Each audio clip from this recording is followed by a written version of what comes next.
안녕하세요. 선혜 원장쌤입니다. 반갑습니다. 오늘은 돈 공부는 처음이라 2부를 시작하겠습니다. 자, 김종봉 재갈현열지엄 다실북스에서 나온 책입니다. 자, 과거에는 잘 되고 싶다는 욕심이 있었다. 지금은 노력해도 이룰 수 없기에 욕심조차 내지 않는다. 불행은 여기서 출발했다. 미래가 보이지 않는 시대를 겪는 나라에서 유행하는 두 가지 문구가 있다. 여기 제가 밑줄을 그어놨는데요. 자, 현재를 즐기자, 복지를 늘리자. 이렇게 미래가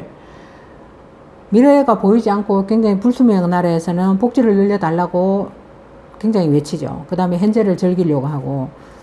그래서 복지를 늘리면 시대의 불안함이 국가에 기속된다. 그렇게 해서 돈에 대한 불안감을 해소할 수 있다면 가장 이상적인 형태의 해결책이다. 개인한테는 그렇겠죠. 하지만 인구 구조의 문제로 국민연금 고갈이 예상되고 노령 사회를 넘어 빠르게 초고령 사회로 접어드는 우리나라에서 국민연금만을 믿고 사는 건 무모한 일이다. 그렇다고 다른 종류의 복지를 무리하게 늘리면 국가 예산이 바닥나고 국가 부도 위기라는 최악의 상황을 맞게 될지도 모른다. 자, 그 다음에 쉽게 이야기해서 국가가 나를 먹여 살려줄 것이라는 기대는 애당초 하지 않는 게 좋다라고 하네요. 자, 그래서 욜로라는 이야기도 나오죠. 오늘 하루 욜로한 당신 행복했나요? 아니면 여전히 불안했나요? 자, 국가가 책임질 수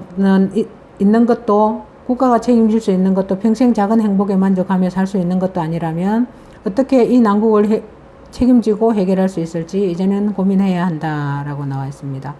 돈에 관해서 우리는 여전히 원시적인 생각을 가지고 있다고 하네요. 그래서 원시적인 생각에서 벗어날 수 없기 때문에 부자가 되지 못하는 것이라고 합니다. 자, 돈의 시각에서 소득이란 벌고 쓰고를 거친 후 당신에게 남은 자본의 전부를 뜻한다. 200만 원을 벌어서 100만 원이 남으면 소득은 100만 원이고 1000만 원을 벌어서 100만 원만이 남아도 소득은 100만 원이다. 우리는 이것을 잉여자금이라고 부른다. 그래서 잉여자금에 대해서 굉장히 중요한 부분인데요. 이것이 1000만 원 써도 100만 원 남으면 그게 100만 원 소득이 되고 200만 원에서 100만 원 쓰고 100만 원 남으면 그것도 100만 원이 된다고 하죠. 자, 새로운 소득 만들기 제가 밑줄을 그으면서 읽어봤는데요. 새로운 소득 만들기를 위해서는 자금이 필요하다. 새로운 시도에는 늘 비용이 든다. 때문에 잉여자금의 개념을 이해하고 기존 소득을 늘려 자금을 확보하는 것이 중요하다. 결국 소득을 늘려 잉여자금을 모으고 자금을 형성한 후 새로운 소득을 만들어 돈을 쌓아나가는 것. 그것이 바로 부자로 갈 수 있는 현실적이고 유일한 길이라고 합니다. 소득의 개념을 새롭게 잡고 잉여자금을 확보하여 돈을 마련한다. 그 돈을 기회의 대상으로 인식하여 새로운 수익 형성을 위한 발판으로 삼는다. 자, 파이프라인 제가 책에서 많이 봤는데요. 파이프라인은 본인이 직접 일을 하지 않아도 스스로 자신을 위해서 일해줄 그런 돈들을 이야기하는 것 같습니다. 지금까지 투자라는 단어를 떠올릴 때 당신이 어떤 생각을 했는지 중요하지 않다. 그러나 당신을 투자자로 만들기 위해 나는 지금부터 투자에 관한 당신의 생각을 완전히 바꾸고 싶다라고 하네요. 그러기 위해서 가장 먼저 기존에 알고 있던 투자의 근본 원칙, 틀이 무엇이었는지 살펴봐야 한다. 아마 투자를 설명하는 가장 유명한 이야기는 파이프라인 우화일 것이다. 여기서 파이프라인 우화를 또 읽게 됩니다. 제가 여러 군데 책에서 경제 서적에서 많이 봤던 그런 내용입니다. 한번 읽어보겠습니다. 성공을 갈망하는 A와 B가 있었다. 둘은 매일같이 서로의 성공을 기원하며 돈을 벌 기회를 찾고 있었다. 그리고 얼마 지나지 않아 두 사람에게 기회가 찾아왔다.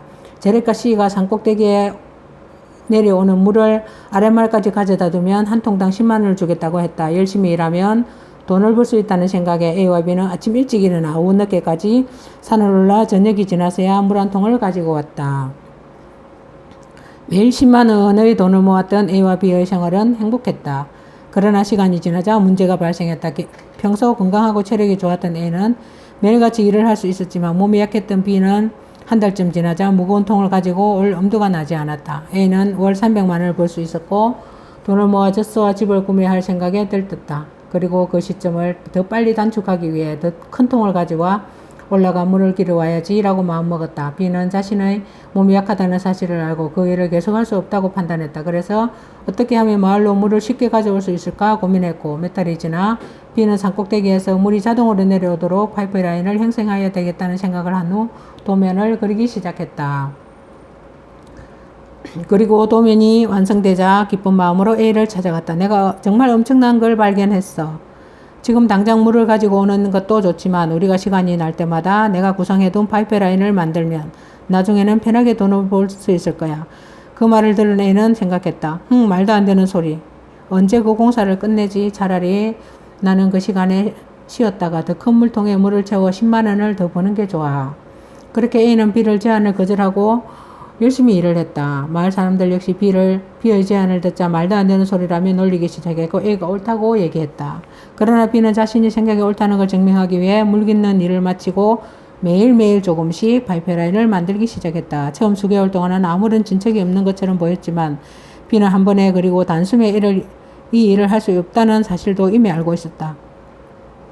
몇 년이 지나 A는 자신이 타고 다닐 멋진 당나귀도 사고 집도 구입했다. 그리고 자신을 이렇게 만들어준 C에 감사하며 매일같이 산을 올라내렸다. 풍족한 먹거리와 아늑한 집을 갖게 된 A는 남은 돈으로 자신의 삶을 즐기기 시작했다. 일을 마감하면 매일 술을 마셨고 친구들과 어울리길 좋아했다. 주변 사람들은 그를 성공한 사람이라고 치켜세웠고 그와 어울려 놀기를 희망했다. 그러나 몇 년이 지난 어느 날 A는 충격적인 통보를 받았다. C가 10만 원이었던 물 한 통의 가격을 5만 원이라고 하는 것이 아닌가. 게다가 A는 늙고 지쳐서 젊을 때처럼 매일같이 산을 오르내릴 힘도 없었다. 더 이상 돈을 벌 수 없는 때쯤 A는 갑자기 B가 생각났다. 그래서 B에게 찾아가 보니 B는 아주 풍요로운 삶을 살고 있었다. A는 자신의 몸이 망가지고 늙어서 더 이상 물을 가지고 올 수 없게 되었지만 B는 먹고 놀고 휴가를 즐겨도 파이프라인으로 물이 내려와서 돈을 계속 벌고 있었다. 이 이야기가 전하는 의미는 아주 크다. A는 우리가 흔히 볼 수 있는 대중이다. 지금 당장 소득을 늘리기 위해 업무량을 늘리고 소득이 늘어나면 파이프 스타일을 바꾼다. 반면 B는 당장의 소득을 늘리기보다는 소득을 얻는 형태를 변화하려고 고민했다. 단순 노동으로 얻는 소득이 아닌 시스템 구축으로 얻는 소득을 택한 것이다. 즉 B는 생산수단을 고민했다. 역사를 살펴보면 어느 시대든 갑의 위치에 있는 사람들은 생산물보다는 생산수단에 초점을 맞추고 살았다. 생산수단을 확보하는 것이 당신이 지금부터 해야 할 과제다 라고 합니다. 그래, 이 말이 너무 맞는 말이다. 생산수단을 확보하자. 15년 전 파이프라인 우화를 읽고 내가 느낀 점이었다. 당신은 이 이야기에 무엇을 느꼈는가? 아마 당신도 나와 크게 다르지 않을 것이다.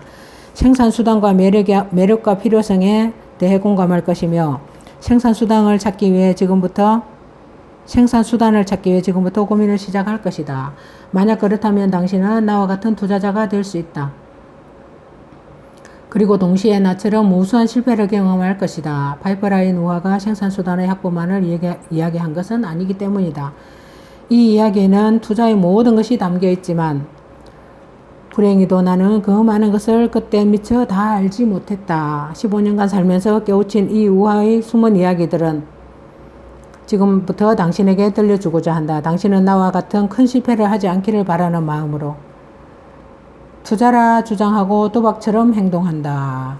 나는 파이프라인 우화에 감명을 받아 결국 투자의 길을 선택했다. 하지만 그 과정에서 많은 실패를 경험했다. 이 우화가 주는 여러 가지 의미에서 오직 한 가지만 바라보았기 때문이다. 나만의 생산수단을 가져야 한다는 한 가지 말이다. 나는 나만의 투자 방식을 찾기 위해 20대 중 7년을 모두 소진했다. 처음 수개월 동안은 아무런 진척이 없었던 것처럼 보였지만 B는 한 번에 그리고 단숨에 이 일을 할 수 없다는 사실도 이미 알고 있었다. 자, 당신에게 물어본다. 투자하면 떠오르는 단어는 무엇인가? 주식 투자, 비트코인, 부동산 투자, 경매, 창업.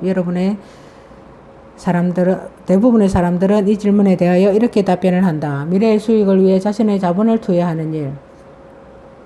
그러나 이 말은 틀렸다고 합니다. 미래의 수익을 위해 현재의 자본을 투여하는 것이라면 투자가 카지노에 3만 원을 거는 행위도 투자가 되지 않는가. 그런데 아무도 이 행위를 투자라고 부르지 않는다. 우리는 이와 같은 행위를 도박이라고 부른다. 왜 그럴까? 여기에는 투자에 대한 중요한 관점이 빠져 있다.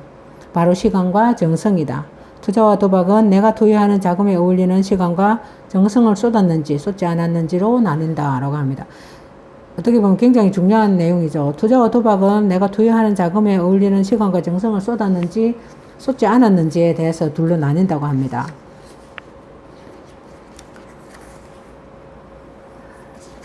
자, 그리고 은퇴에 대해서도 나오는데요. 은퇴하는 시점. 은퇴라는 것이 지금 당장 투자에 손을 떼라는 이야기는 결코 아니다. 5억 원이라는 돈이 은퇴 자금으로 충분할리 만무하고 한참 투자자로서 성숙해야 할 것이기에 갑자기 투자에 손을 놓는 것은 큰 손해이기 때문이다. 내가 하고 싶은 말은 당신은 노력으로 도달할 수 있는 투자자 레벨을 넘어섰기에 지금부터는 어느 시점이 되었을 때 보다 자유로워질 것인지를 생각해 보라는 것이다. 자, 나이가 들어서도 은퇴 시점에서도 투자를 놓지 말라는 이야기인 것 같습니다. 그렇게 뭐 높은 어떤 수익을 바라는 게 아니지만 요즘의 그 금리로서는 어떻게 보면 투자라는 가치가 없죠. 의미가 없는 것 같습니다. 그래서 조금이라도 주식이나 뭐 부동산이나 투자를 해야 되는 것 같아요. 그 이야기를 이 책에서는 많이 하고 있네요. 어느 정도의 금액이 있으면 행복할 것인지를 설정하면 그 금액에 도달하기까지의 대략적인 시간을 충분히 계산할 수 있다.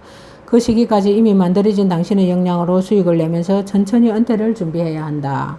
만약 당신이 지금보다 더 높은 수준의 투자자, 초고수가 되기를 원한다면 그것은 노력만으로 가능한 영역이 아니라는 말을 해주고 싶다. 나는 모든 투자가 시간과 정성을 쏟으면 수익을 얻을 수 있다는 걸 부정하고 싶지는 않지만 그래서 모든 사람이 내가 말한 방법으로 실행하는 것만으로도 경제적 자유를 생각할 수 있는 수준에 도달한다고 확신하지만 그 이상의 단계도 분명 존재한다. 라고 하네요. 자, 이분은 그렇게 해서 굉장히 투자자로 성공을 했던 것 같습니다. 자, 그래서 이제 마무리를 할게요. 자, 여기에 논리로 설명할 수 없는 개인의 힘으로 해결할 수 없는 힘듦이 있기 때문이다. 솔직히 이 길을 걸어가는 나는 지금도 많이 무섭고 불안하다고 합니다. 지금 당신의 투자 시급은 이미 최고조다. 과거에는 10시간을 투자해 맺을 수 있었던 결실을 이제는 5시간 아니 3시간에도 맺을 수 있다라고 하네요. 어떻게 보면 부자들은 그렇게 이야기하죠. 부자들은 경기가 하강하고 경기가 안 좋을 때 오히려 더 점프를 한다고 합니다. 그래서 경기가 안 좋을 때 주식도 떨어지고 뭐 화폐 가치도 떨어지니까 주식을 산다든지 그런 기회를 엿본다고 하거든요. 그러니까 지금 요즘에 어떤 일본과의 경제 무역 보복 조치로 인해서 아마 점프를 시도하고 있는 그런 신흥 부자들이 또 꿈꾸는 그런 세상이 오지 않을까 싶네요. 지금까지 함께 해주신 여러분 감사합니다. 자, 동공부는 처음이라는 2부 시간을 마치겠습니다. 함께 해주신 여러분 감사합니다.